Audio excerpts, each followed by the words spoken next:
Not your land here. It turned really ugly really quickly. I bought the house in March of 2021, and by the time the summer hit, it was a full-blown nightmare. It's my backyard. I'm paying taxes on it. Every encounter I had was used as an opportunity to attack me.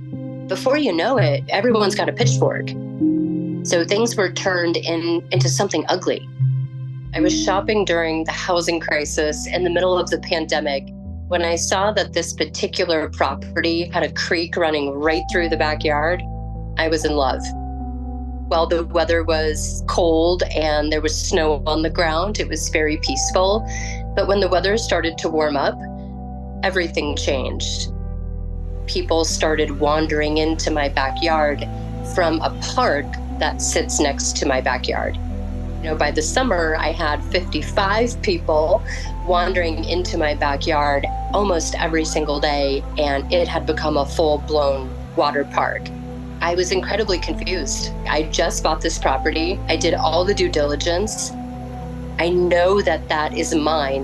Why are so many people coming here? It's my backyard. I'm paying taxes on it. I own all of it. And they were destroying it. They broke my trees. They destroyed the creek bank. They left trash. And they were there all the time. I can hear them in my house. They're just right outside my window. So I went down and talked to everybody to figure out what in the world was going on. Some people knew that the property was private. Some people said prior owners gave us permission to be back here many years ago. And other people had no idea. I figured I've just got to make people aware that this is private property. Said I just moved in, this is my backyard.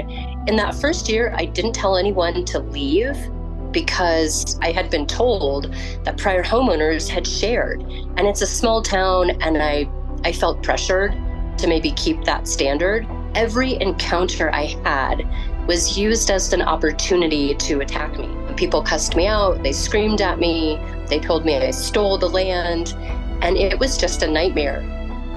It was so bad. Things were blown up into these big, tall tales that inflamed the community.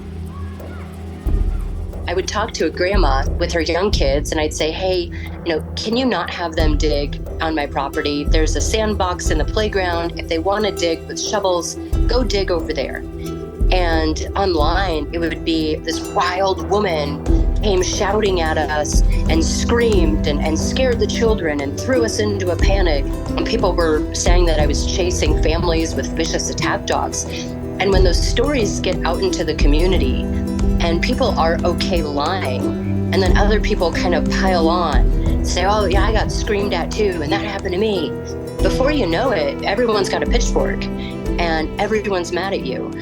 And it goes from kind of an online rumor mill to a very real and very threatening problem, because people started feeling justified making physical threats against me and my family. Her house should burn down. We should go get her. She should be eliminated from the earth. It turned really ugly really quickly, and I had lost track of the ability to control it. It had kind of become its own animal on social media. Everything I had worked so hard for in my life was just being ran through the mud. It was like a big Salem witch trial that the town had. Everyone took the microphone and talked about how I needed to lose my property, even if it was mine, because I was a horrible person and the community needs it more than I do. Now, I don't own a lot of land. In total, it's just 0.68 acres.